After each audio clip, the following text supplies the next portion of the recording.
Okay. All right. So our next speaker is only able to stay for a few moments. People from the Schiller Institute are very familiar with him, and people from around the world are very familiar with him. And I'm not going to give any introduction more than to use his name, which itself has now become increasingly a standard for justice, fairness, and clarity when it comes to matters of law and universal law, and that is former Attorney General Ramsey Clark.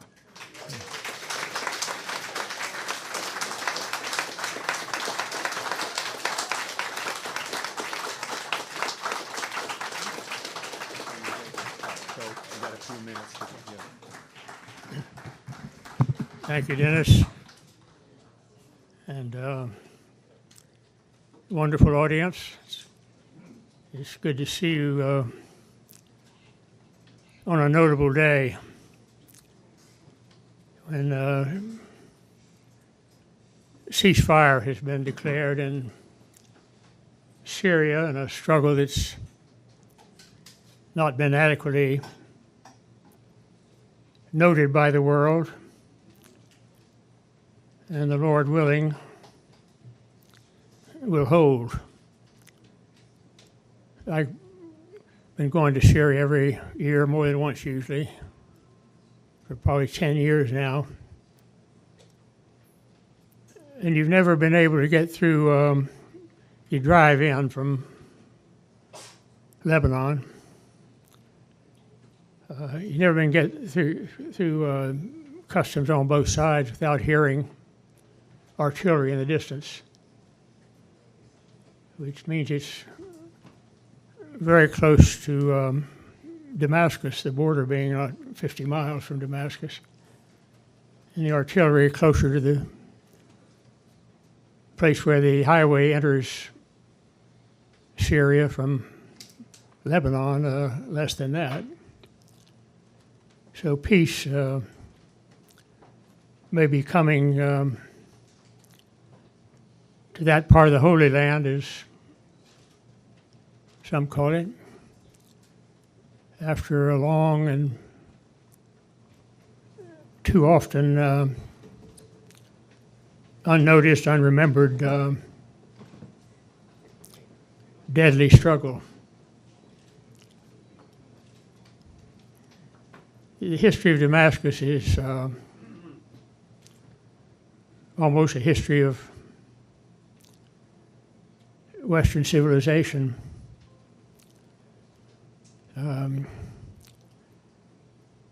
And its struggle to bring us together, and particularly its capital, Damascus, may be unequaled in history. Even at the Great Mosque, one of the three minarets that surround it is named for Jesus.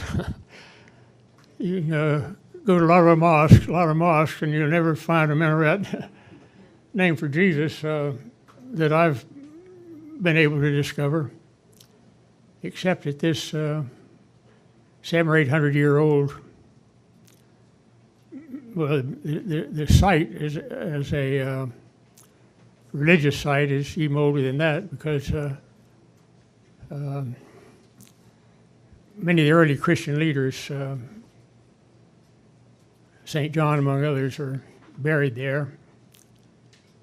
But today it is a memorial to what might have been the possibility, but seems more and more the probability, that we'll finally have the heart to learn to live together with dignity and respect and love. This time last year, about a month earlier, I guess, I was in Damascus, and you could hear the distant artillery every night, unrelenting, not 15 or 20 miles away from the perimeters of the city. The city was carrying on pretty much normally, It's Old Town. I've done too much traveling in my life, but there are very few places I find with a longer, deeper, more diversified and beautiful history than Damascus. And the fact that in the mosque, the oldest mosque in the country, in the heart of Old Town, has one of its minarets named for Jesus Christ, shows that it is possible to live together. I've been to mosques and churches all over the place, and that's the only one I know that honors with its highest symbols a Christian. A mosque that honors a Christian is with one of its 3 spires to heaven. And now a ceasefire and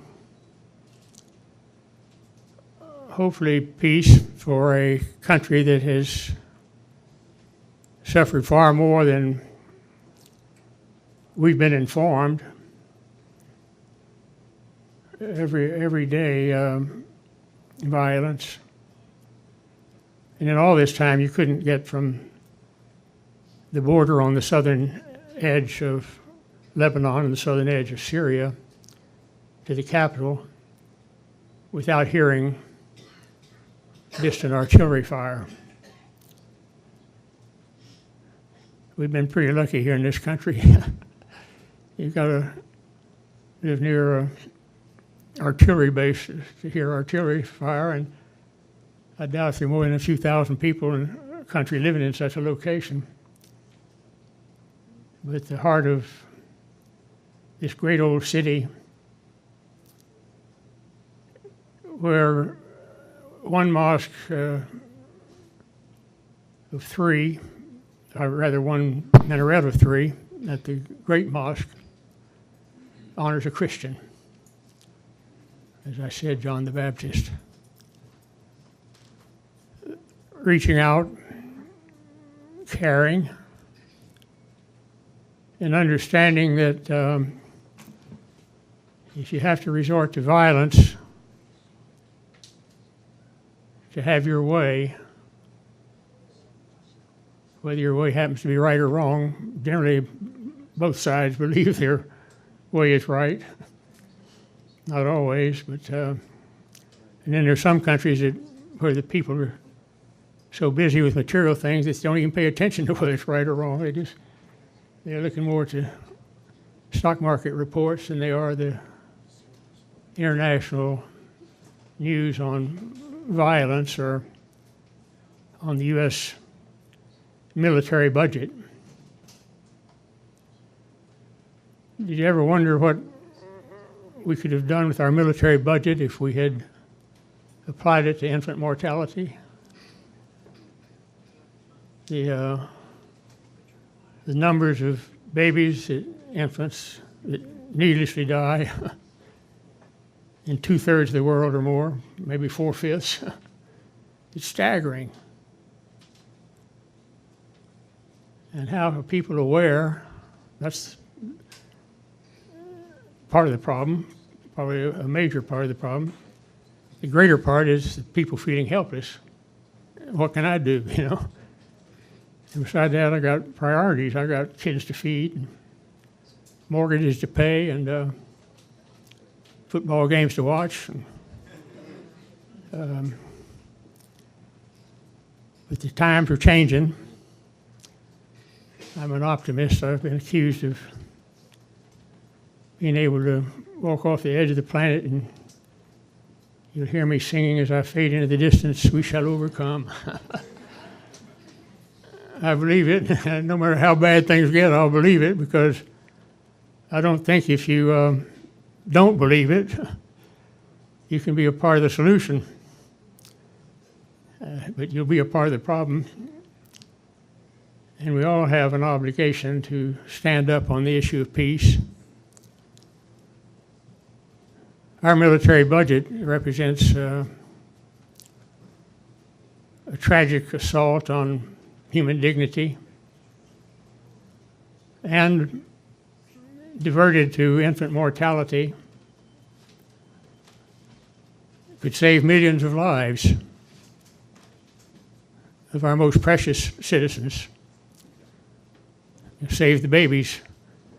That was a great song. I love that song. I haven't heard it in a long time. Save the babies.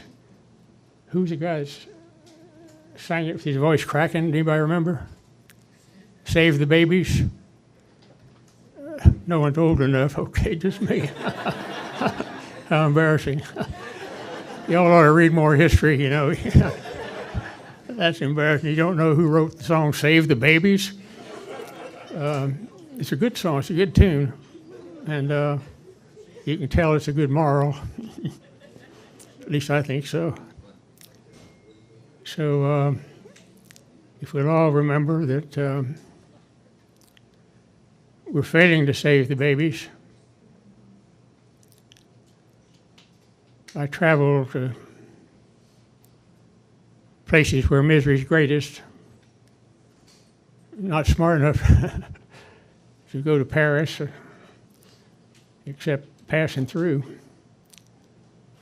And misery around the world, particularly in third world countries. Our failure to aid Sub-Saharan Africa, particularly other parts of the world, is an enormous reflection on our character,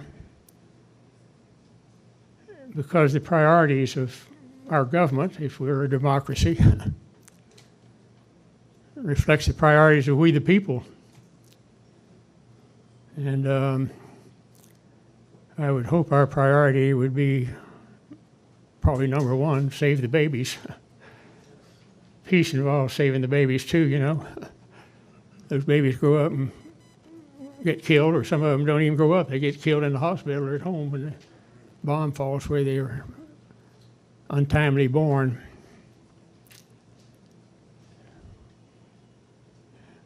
Our peace has been so long and so secure that we don't realize what it's like to live in a place living in or threatened by or recent memory of violent warfare. And the amount of money we spend on military is absolutely not only criminal, but incomprehensible. And on research and development, we're not satisfied with our technology for death. Can you imagine that? I mean, Hiroshima was a pop gun to what we can do now. And informed and honorable and involved people would stand up and say no. Not just my tax money, I don't mind that. But the principle of the thing. We, the people of the United States, have better things to do than prepare the rest of the world for wars in our interest and arm the world and live with war as a means of solving problems. Our hearts have to tell us that we will not tolerate the use of violence as a means of solving problems. And until we stop our own government from spending the billions and billions of dollars that it does on militarism and aiding what we call allies in their capacity to, we say, defend themselves by attacking their neighbors, will be a major part of the problem. and not the solution. Save the Babies is that's a great song too, but it's a good way to conceive of where to begin. But I'd like to see our country stand up and say, we've been lucky. We're over here where the land was free and we had to kill a few Indians, but it didn't bother our conscience. They were on land we wanted. And our freedom has permitted us to expand in almost an infinite variety of ways, not the least of which is improving our capacity for omnicidal violence. We still spend billions on that, and we can do better. My time's up. Thank you.